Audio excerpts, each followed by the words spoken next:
ఎవరికైనా ఏలినాటి శని, అష్టమ శని, అర్ధాష్టమ శని ఇలాంటివి నడుస్తున్నప్పుడు శని యోగించకపోవటం వల్ల క్రమక్రమంగా అప్పులవుతూ ఉంటాయి.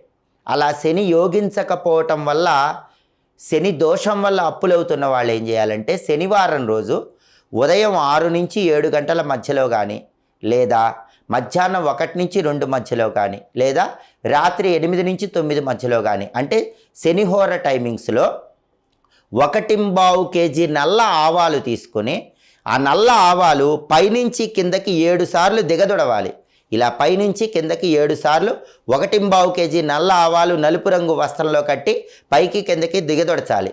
ఆ తర్వాత ఆ నల్ల ఆవాలు ఎవరికైనా దానం ఇచ్చేయాలి. అలా చేస్తే శని బాధల వల్ల అప్పులవుతున్న వాళ్ళు క్రమక్రమంగా ఆ అప్పుల నుంచి సులభంగా బయటపడతారు.